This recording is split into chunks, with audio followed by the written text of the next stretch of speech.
అనగనగా ఒక రాజుకి 7 కొడుకులు. 7 కొడుకులు ఏటకెళ్ళి 7 చేపలు అట్టుకొచ్చారు. అందులో చేప ఎండలేదు. చేప ఎందుకు ఎండలేదే అని చెప్పి 7వ కొడుకు 7వ చేపని అడిగాడు. అప్పుడు ఆ చేప ఏం చెప్పుంటది? గట్టివాము అడ్డొచ్చిందని ఏమైనా చెప్పిందా సార్? చేప మాట్లాడుద్దా అంకుల్? చేప మాట్లాడుద్దా? ఆడు నా ఒక్కడికే కిట్టు, మీ అందరికీ మోగ్లీ. వారం రోజుల్లో షూటింగ్ స్టార్ట్ అవ్వాలంట. రాజుల కాలంలో గన్ ఏంటండి?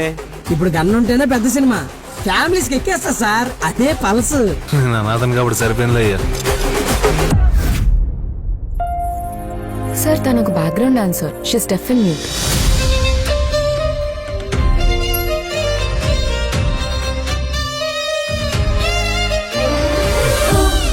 తను నీకు థ్యాంక్స్ చెప్తుంది. నేను సిగరెట్ అడిగారేమో అనుకున్నానండి. Thank you. నాకు ఈ అమ్మాయి కావాలి రంగనాథ్. సార్ పాపం మోగదు సార్. కోడి కూడా మోగుదే రంగనాథ్. కోసుకొని తిన్నాం లేదా? Ladies matter sir. ఈ సిటీలో లాగా జరగాల్సిందంతా జరిగిపోయిన తర్వాత కొవ్వొత్తులు వెలిగించుకొని రోడ్లు ఎక్కం, డైరెక్ట్గా కాగడాలు వెలుగుతాయి.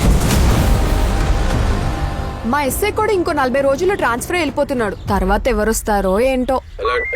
కాసేపట్లో తుఫాన్ రాబోతుంది. మా పోలీసు వాళ్ళు మంచోళ్ళరా. కొడతాం,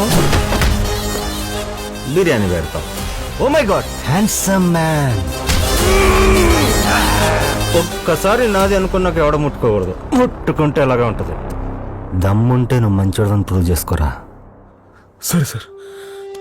ఆల్ ది బెస్ట్. ఇంకా కొడితే చచ్చిపోతాడు సార్.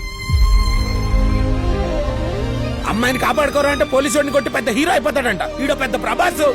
జాస్మిన్ ని కాపాడుకునే మోగ్లీగాడు హీరో అయితే, ఈ కిట్టు పైన తోమ కూడా వాళ్ళకుండా చూసుకున్న బంటిగాడు కూడా హీరోనే మాయా. తన ప్రేమ కోసం యుద్ధం చేస్తున్న ప్రతి ఓడు హీరోనే.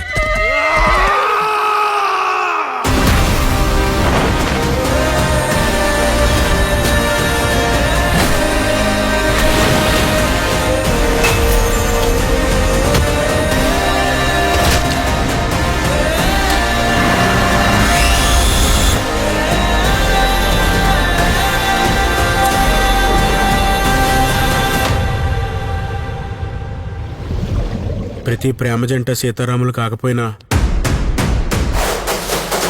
వాళ్ళని గెలిపించడానికి మాత్రం నువ్వే ఉండాలి.